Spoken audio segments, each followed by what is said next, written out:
আসসালামু আলাইকুম। এখন দেখবেন সংবাদ শিরোনাম। রাতে রাজধানীতে অগ্নিসংযোগ ককটেল বিস্ফোরণ, ময়মনসিংহে দগ্ধ হয়ে বাস শ্রমিকের মৃত্যু। 13ই নভেম্বর ঘিরে ট্রাইব্যুনালে নিরাপত্তা জোরদার। পোস্টারে নিষেধাজ্ঞা রেখে নির্বাচনী আচরণবিধির গেজেট প্রকাশ। 6 মাসের সাজাসহ থাকছে জরিমানার বিধান, বাতিল করা যাবে প্রার্থিতাও। চলতি মাসেই জানিয়ে দেওয়া হবে বিএনপির অবশিষ্ট 63 প্রার্থীর নাম। আসন সমঝোতা ঝুলে যাওয়ায় এই সিদ্ধান্ত ঘোষণা, কয়েকটিতে পরিবর্তনের আভাস। নয়াদিল্লির গাড়ি বিস্ফোরণকে আত্মঘাতী হামলা বলছে পুলিশ। সন্দেহভাজন হামলাকারী ডাক্তার উমরের বাড়ি জম্মু কাশ্মীরের পুলওয়ামায়।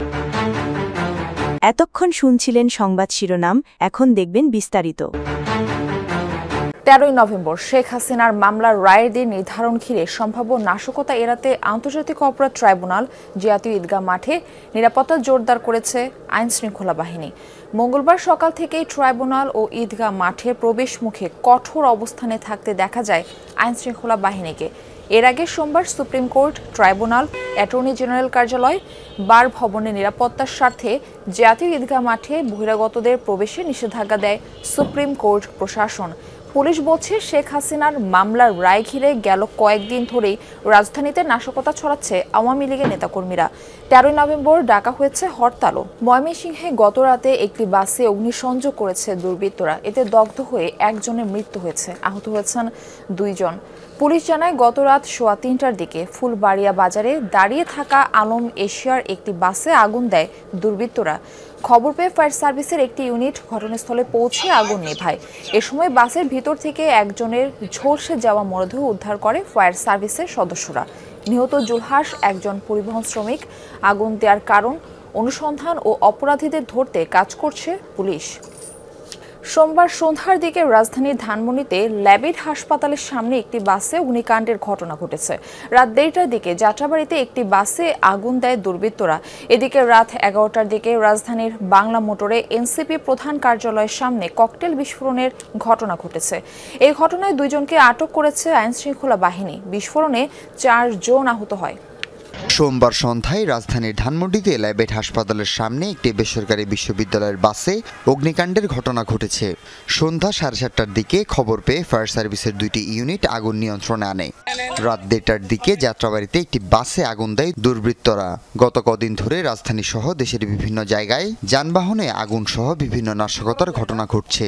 এসব বিবেচনায় নিয়ে তদন্ত করছে পুলিশ। এদিকে রাত 11টার দিকে জাতীয় নাগরিক পার্টি এনসিপির প্রধান কার্যালয়ের সামনে 2টি ককটেল বিস্ফোরণের ঘটনা ঘটেছে। এতে 4 জন আহত হয়। পালানোর সময় 2 জন সন্দেহভাজনকে ধরেছে এনসিপি নেতাকর্মীরা। আমি কোনো কিছু বুঝে ওঠার আগেই এমন বিকট সাউন্ড হয়েছে, আর এর বাইরে আমি কোনো কিছু বলতে পারি না। আমি ধারণা করছি এগুলা আওয়ামী লীগই হবে, তাদের সন্ত্রাসী বা তাদের যারা আছে, যারা আবার বাংলাদেশের পরিস্থিতিকে অস্থিতিশীল করার চেষ্টা করছে, সেই চক্রটি আবারও প্রথম টার্গেট হিসাবে আমরা দেখেছি গণ অভ্যুত্থানের পর থেকে বিভিন্ন জায়গায় তারা এনসিপির নেতাকর্মীদেরকে টার্গেট করেছে। উপস্থিত এনসিপি নেতাকর্মীরা অভিযোগ করেন, 13 তারিখে কার্যক্রম নিষিদ্ধ থাকা আওয়ামী লীগের লকডাউন কর্মসূচিকে কেন্দ্র করে নাশকতা তৈরি করতে এই ককটেল বিস্ফোরণের ঘটনা ঘটানো হয়েছে। সংসদ নির্বাচনের প্রচারণায় পোস্টারে নিষেধাজ্ঞা রেখে দল ও প্রার্থীর আচরণবিধির গেজেট প্রকাশ করেছে ইসি। একমঞ্চে ইশতেহার ঘোষণা ও আচরণবিধি মানতে প্রার্থী ও দলের অঙ্গীকারনামা দেওয়ার নির্দেশনা থাকছে এবার। সোমবার রাতে ত্রয়োদশ জাতীয় নির্বাচনকে সামনে রেখে রাজনৈতিক দল ও প্রার্থীর আচরণ বিধিমালা 2025 জারি করেছে নির্বাচন কমিশন। সোশ্যাল মিডিয়ায় ভোটের প্রচারে কড়াকড়ি আরোপ, অসৎ উদ্দেশ্যে এআই ব্যবহারে মানা, পোস্টার ও ড্রোন ব্যবহারে নিষেধাজ্ঞা সহ আসন প্রতি 20টির বেশি বিলবোর্ডে নিষেধাজ্ঞা থাকছে বিধিতে। আচরণবিধি লঙ্ঘনের সর্বোচ্চ 6 মাসের কারাদণ্ড ও 1.5 লাখ টাকা জরিমানা এবং দলের জন্য 1.5 লাখ টাকা অর্থদণ্ডের বিধান রাখা হয়েছে। প্রয়োজনে তদন্ত সাপেক্ষে প্রার্থিতা বাতিলের ক্ষমতাও রয়েছে ইসির। নির্বাচন ব্যবস্থার সংস্কার কমিশনের সুপারিশ ও 2008 সালের আচরণবিধির সঙ্গে সমন্বয় রেখে বেশ কিছু নতুন বিষয় যুক্ত করে এবার নতুন আচরণবিধি প্রণয়ন করল সাংবিধানিক প্রতিষ্ঠানটি।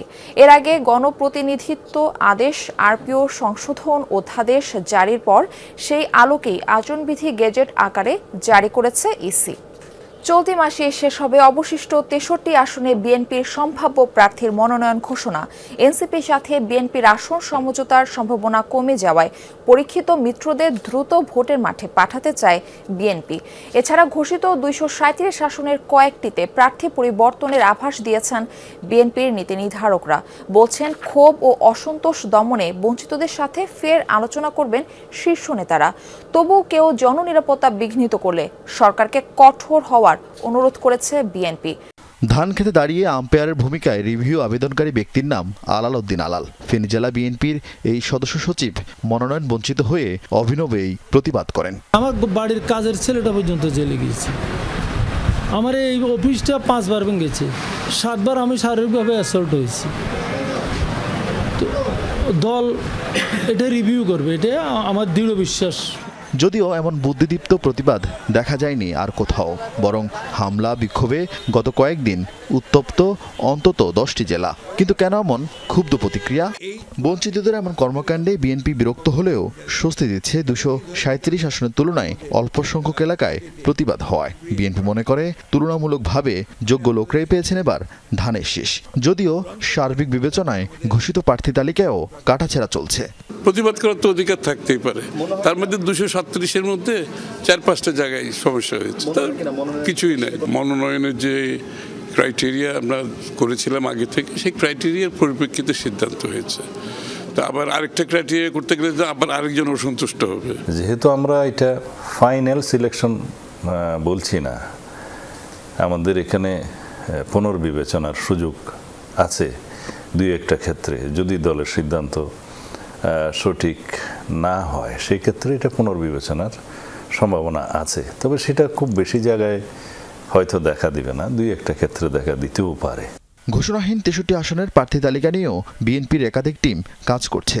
তীব্র অন্তকোন্দল থাকা আসনের মনোনয়ন প্রত্যাশীদের সাথে কথা বলছেন তারেক রহমান। ছোট দলের বড় নেতাদের সাথে দর কষাকষি করছেন লেয়াজু কমিটির নেতারা। আর এনসিপির অতিরিক্ত চাহিদায় দলটি নিয়ে আগ্রহ কমেছে বিএনপির। দিল্লিতে আত্মঘাতী গাড়ি বিস্ফোরণের ঘটনায় সন্দেহভাজনের ছবি ও পরিচয় প্রকাশ করা হয়েছে। তিনি জম্মু কাশ্মীরের পুলওয়ামার বাসিন্দা ডাক্তার ওমর মোহাম্মদ। বিস্ফোরিত হুন্দাই গাড়িটি তারই ছিল বলে নিশ্চিত করেছে পুলিশ। বিস্ফোরণের আগ মুহূর্তের বেশ কয়েকটি সিসিটিভি ফুটেজও প্রকাশ করেছে। গাড়িটি 3 ঘন্টার মতো পার্ক করা ছিল লালকেল্লা এলাকায়। এরপর সন্ধ্যা 6:30টার দিকে চলতে শুরু করে। 20 মিনিট পর ধীরে ধীরে থামে ট্রাফিক সিগন্যালে। কিছুক্ষণের মধ্যে বিস্ফোরিত হয় বিকট শব্দে। পুরো সময় গাড়িটিতে অবস্থান করছিলেন সন্দেহভাজন ওই চিকিৎসক। বিস্ফোরণের তীব্র দাহ্য অ্যামোনিয়াম নাইট্রেট জ্বালানি ব্যবহার করা হয়েছিল বলে জানিয়েছে সংশ্লিষ্ট সূত্রগুলো। ঘটনাস্থল থেকে সংগ্রহ করা হয়েছে আলামত। ব্রাহ্মণবাড়িয়া 5 আসনে ধানের শীষের বিজয় নিশ্চিতে জোরে সোরে মাঠে নেমেছে বিএনপি। অন্তত 1 ডজন মনোনয়ন প্রত্যাশীর মধ্যে নবীনগর উপজেলা বিএনপির সভাপতি অ্যাডভোকেট এম এ মান্নানকে প্রাথমিকভাবে প্রার্থী ঘোষণা করেছে দলটি।